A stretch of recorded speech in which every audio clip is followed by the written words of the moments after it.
अपन सोचे हमारे घर में स्वयं लक्ष्मी नारायण पधारे हैं, आपका घर ही बैकुंठ बन जाएगा।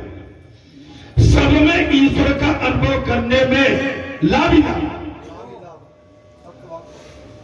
आप हम कथा में भी प्रसन्न आ गया, सब में ईश्वर है और है। ये कोई झूठी बात नहीं है। अगर आप में हमें ईश्वर न हो तो हम चल नहीं सकते। ईश्वर को निकल जाने दो।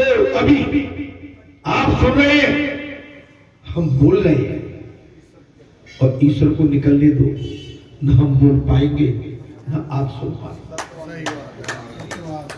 ईश्वर सर्वव्यापी है, कण कण में और सब में ईश्वर को देखेंगे लाभ ही लाभ। ऐसा अनुभव करने से मन के विकार और वासना खत्म होती है।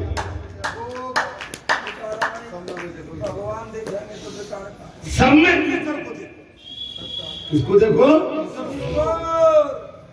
दर्शन करे आए। बोलो बद्री धाम। पहले दिन 4 तारीख कपाट खुले थे बद्री धाम के, दर्शन करने गया था। ये पहले हमारी दृष्टि देर में पड़ी। हम बोलना तो बहुत पहले ही आ रहे थे प्रारंभ में, लेकिन जब ध्यान आता है ये कथा आ गई। सब में दर्शन भगवान का। जी 4 तारीख को पहले दिन कपाट खुले बद्रीनाथ के और प्रथम दिवस दर्शन किए। महाराज यही तो कला, जी चंगा तो कठोरी कर। मान जब आपका हमारा भाव ऐसा बन जाए, दर्शन इनने किए, आनंद हमको आ गया। दर्शन आपने, आनंद हमें। आनंद क्यों? आपके अंदर भी परमानंद है जो आपको लेके गए थे। आज आपके अंदर भी भगवान है। तो भले ही हम न जा पाए, लेकिन हम तुमको नमन करते हैं, प्रणाम करते हैं कि हमने आपके हृदय में भी परमात्मा के दर्शन कर लिए।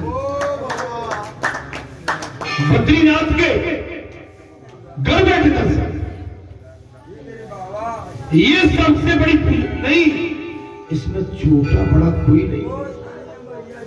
देवी लक्ष्मी ने कहा मेरे पति लगते मैं बना लूंगी। क्या देवी लक्ष्मी नरसिंह भगवान को मना पाई?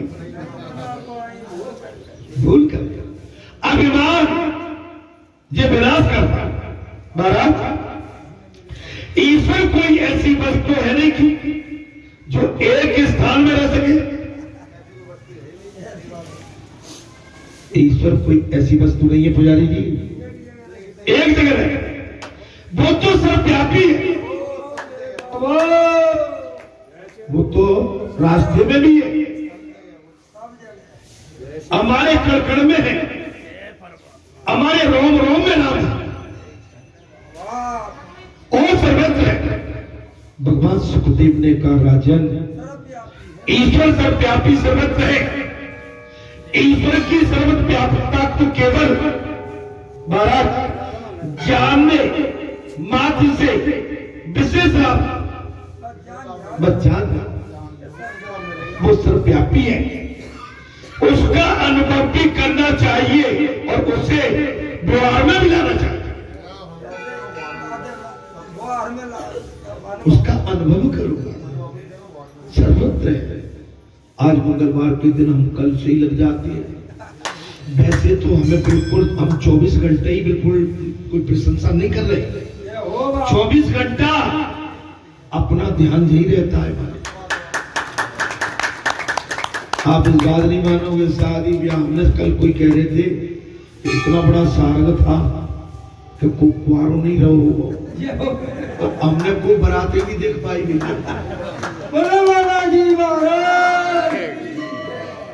नहीं हकीकत, हमको बराती नहीं देख पाए।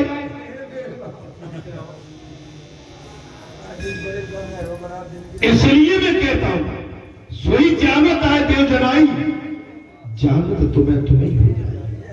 अरे तुम्हारी कृपा, तुम्हारी रघुनंदन, जहां तो भगत भगत हो जाए। आपकी दया। आपको तो सवेर और संध्या नहीं होता, रात दिन नहीं होता है। हम अभिमान पूर्ण नहीं कह रहे हैं, अब मुझे अच्छा ही नहीं, कुछ नहीं पाता है जब रोग ये लग जाता है।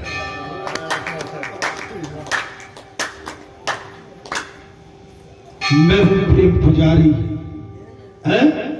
अरे लाओ लाओ लाओ, किसी वैद्य को बुलाओ। कुछ नहीं भाता है जब रोग ये लग जाता है। और संसार के रोग एक नहीं अनेक है, लेकिन आपको हमको रोग ये लग गया। संसार के रोग आपको कमजोर करेंगे, छिड़ करेंगे, परेशान करेंगे, लेकिन भगवान से जो आपका रोग और जोग जुड़ गया, ये आपका कल्याण करेगा।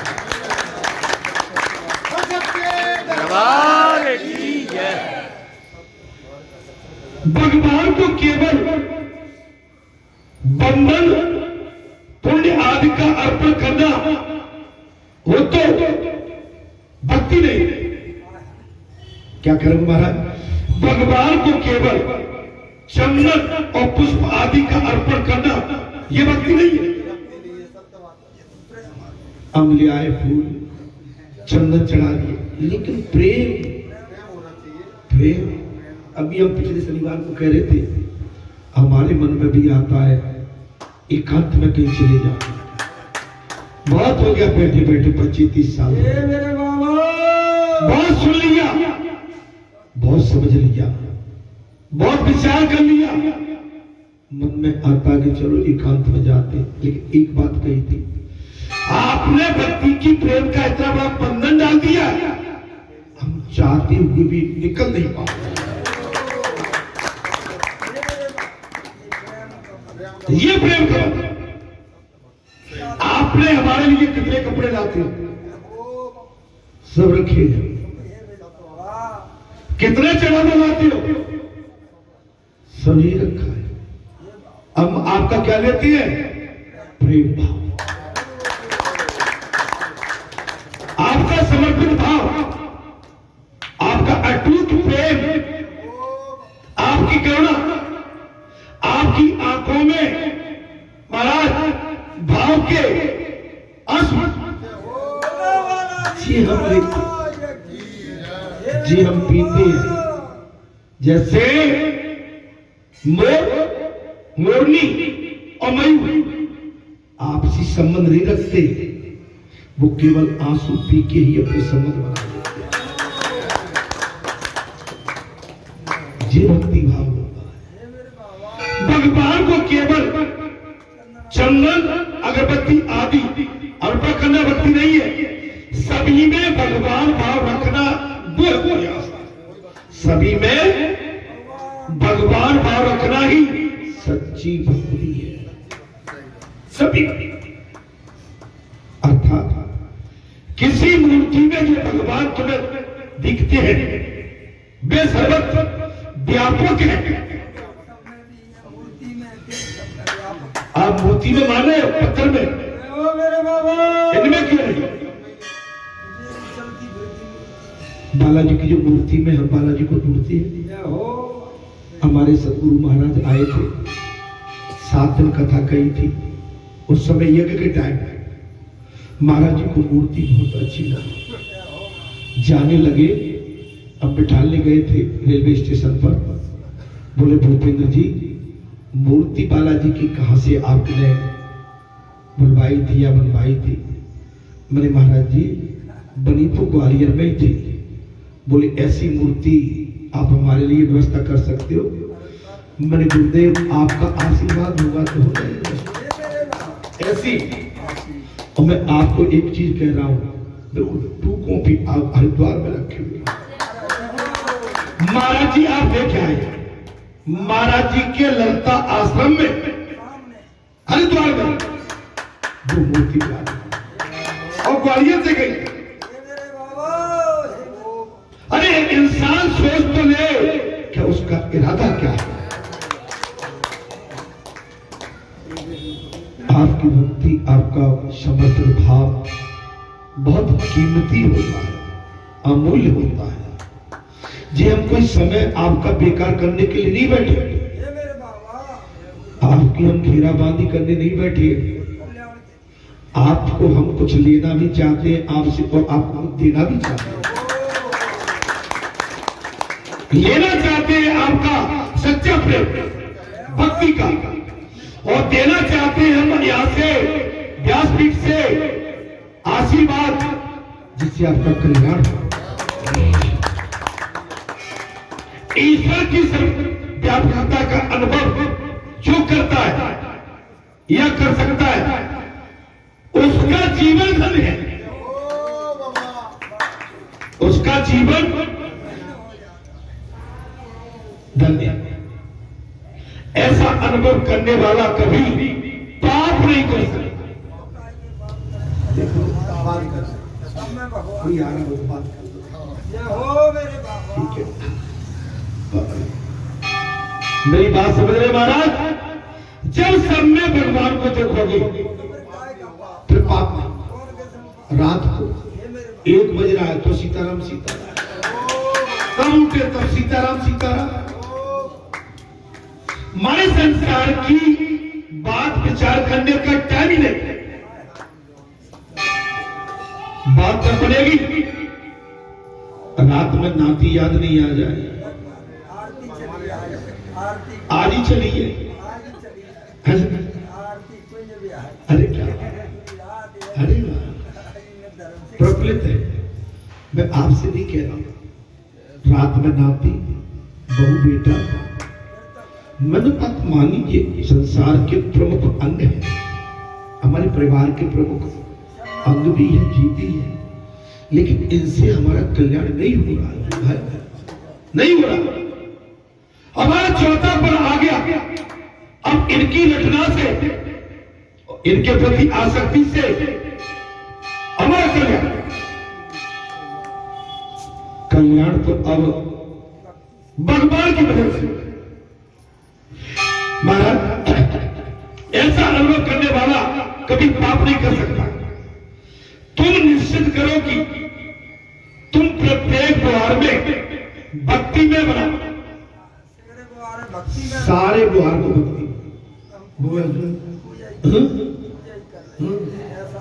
भक्ति चीज जो है ना,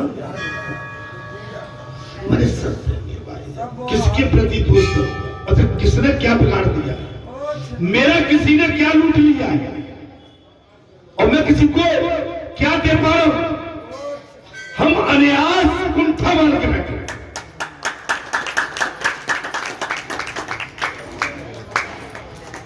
ये जो बना है क्या हमारे लिए आजीवन बना है क्या? ये आजीवन बन गया, लेकिन हमारा जीवन जितना है तब तक इसका लाभ लेंगे। ये तो जन कल्याण के लिए, राष्ट्र कल्याण के लिए। आप समझिए महाराज, आप बड़ा तुम्हारे बनाए और आपकी गांव की हवेली खाली पड़ी, सब बेकार। जिनमें पुरखा रहते थे, दादा परदादा, आपका परिवार रहता था, आज आपकी चौबारें खाली पड़ी। शुद्ध बुहारी भक्ति है महाराज, शुद्ध बुहार। भैया शुद्ध बुहारी भक्ति है। अरे जिसके बुहार में दम है, अभिमान, देखो मैंने वो बात पहले कहती, छलावा कपट बनते तो है, लेकिन छलावा है, वो भगवान का भक्त कभी नहीं हो सकता है। देखिए शुद्ध बुहारी भक्ति है। पुजारी में ठीक है, और भाई हम नेक नेक में ऊपर नीचे हो जाते हैं, जरा सी देर में हम तिलमिला जाते हैं। जिसके बुहार में दम है, अभिमान है, उसका बुहार अशुद्ध है। दम है, छलावा, अभिमान है, उसका द्वार अशुद्ध है, उसका द्वार ठीक नहीं है। जिसका द्वार शुद्ध नहीं है वो भक्ति का आनंद पा ही नहीं सकता।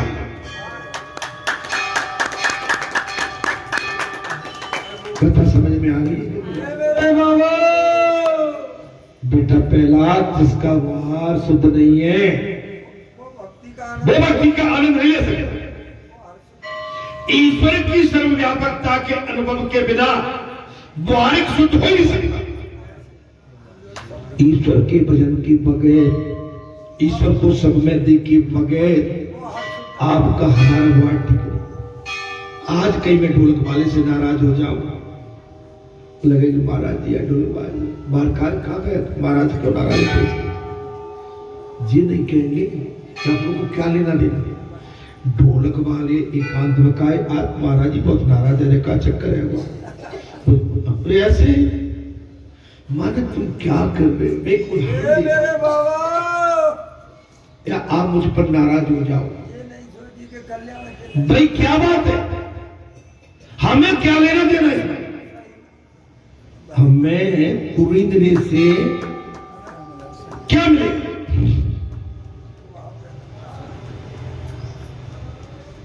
हमेशा वही सोचो कि हमारा प्रत्येक द्वार और प्रवृत्ति ठाकुर जी देख रहे हैं। भगवान देख रहे हैं, हम जो भी कुछ कर रहे हैं। महाराज तो वही तो हम कह रहे हैं। अच्छा महाराज, हम बहुत देखते हैं और बहुत सुनते भी हैं, भले ही हम यहाँ बैठे रहते हैं, आप बुरा मत मानना। हम एक बार भले देख इधर रहे हैं, लेकिन हमारी दृष्टि यहाँ भी चल रही है। और इधर देख के कोई समझ रहा कि महाराज जी हमको नहीं देख रहे हैं, तो मैं आज आपकी भूल बनी है, हम इधर भी देख रहे हैं।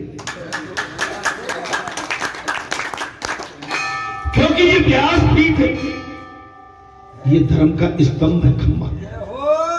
इसके एक आंख नहीं, इसके 1000 आंख लगी हुई।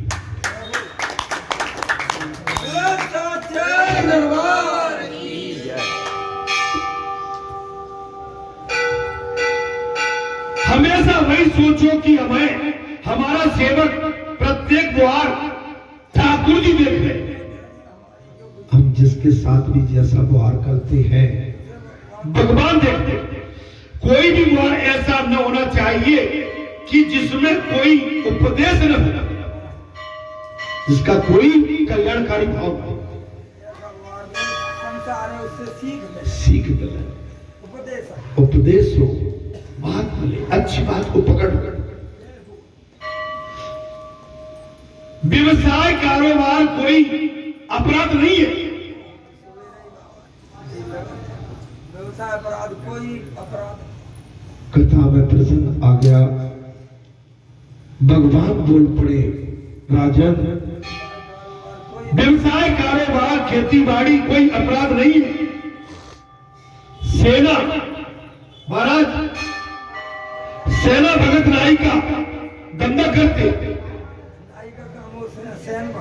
सैन भगत है, वो नाई का काम करते। एक दिन उन्होंने सोचा कि मैं लोगों के सिर तो मैल बोझा उतारता हूं, किंतु अपनी ही कुछ शुद्धि कर लूं।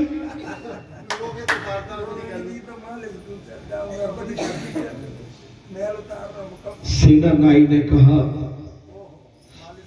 मुल्क में दुनिया की मालिश और सर का वजन बहुत उतारता हूं, आज अपनी ही बुद्धि मलिनता में अभी तक दूर नहीं कर सका। कई महापुरुष ने अपने व्यवसाय में से ज्ञान पाया, अपने धंधे में से ज्ञान पाया। आपको सिद्धि मिलेगी। आपका जो गृहस्थ आश्रम है ना, इससे बड़ा आश्रम कुछ कोई है ही नहीं। आप संत बन जाएंगे, आप पूर्ण नहीं कहलाएंगे, लेकिन गृहस्थी में रह के अगर आप कहीं संत बन गए तो पूर्ण संत और कामयाबी वाले महापुरुष भी कहलाएंगे।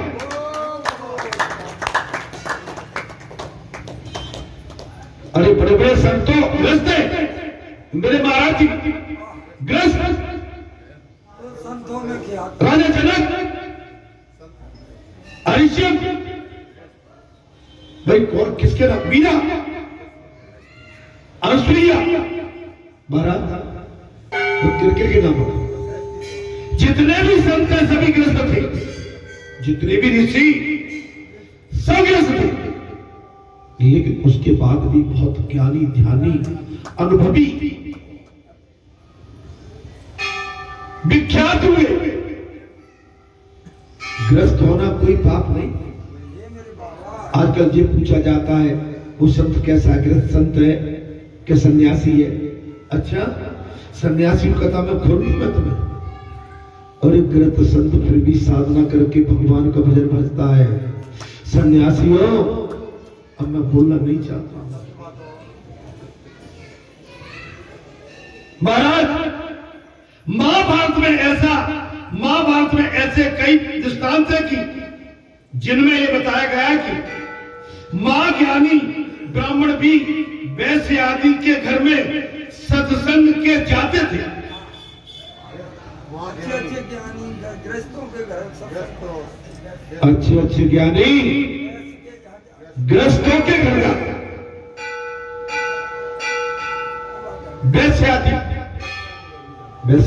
वैश्यावृत्ति नहीं, बनियों की घर। जब महाज्ञानी जाजली ऋषि को अपने ज्ञान पर अभिमान हुआ, जब महाज्ञानी एक ऋषि को अपने ज्ञान पर अभिमान हुआ तो उन्होंने आकाशवाणी सुनी कि तुम तुलाधार वैश्य से जाकर मिलो, तुम तुलाधार जाकर मिलो। ऋषि वहां गए, बातों ही बातों में उन्हें ज्ञान हुआ कि वे भी ज्ञानी।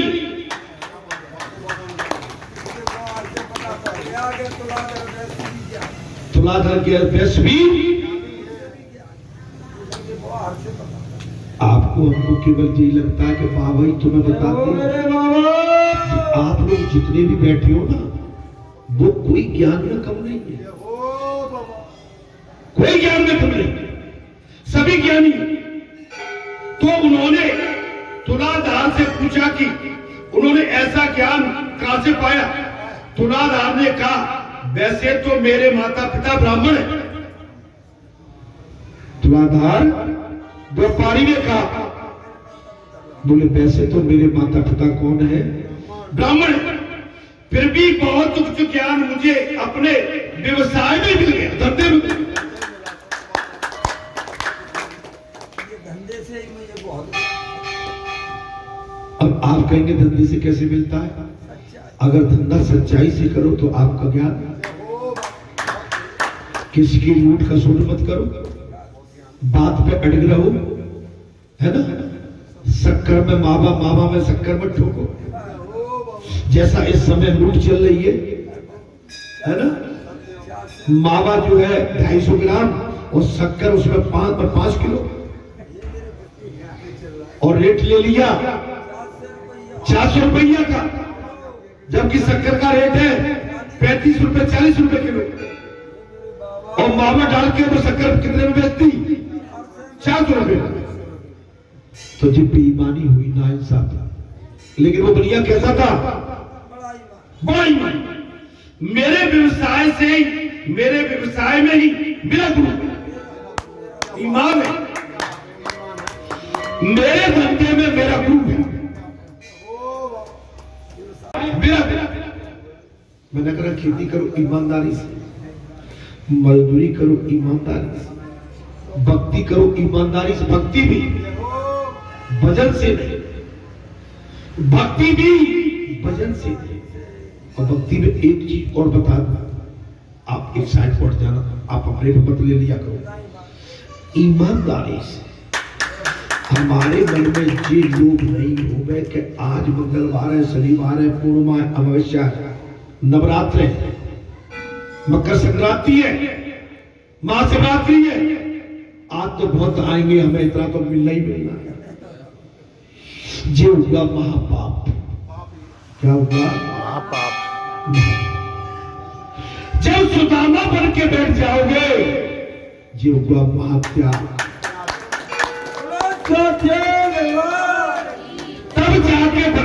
आपकी सफल हो। जैसे राजस्व का बाबू, तहसील का बाबू, एंड कोई सुबह निकलता है, मेरी टेबल पे नीचे से इतना तो आ नहीं आ, जबकि उसको पगार मिल रही है, तनख्वाह दे रही है शासन, क्या दे रही है, लेकिन उसके बाद भी न बाबू मानता है, न बाबू के ऊपर बैठा हुआ जो बहुत बड़ा अधिकारी कहलाता है वो भी नहीं मानता है। ये हुआ पाप। शासन ने आपको हमको शुद्ध वेतन दिया हमारी मजदूरी का, लेकिन हमने शुद्ध मजदूरी नहीं की, वहां बैठ के भी पाप की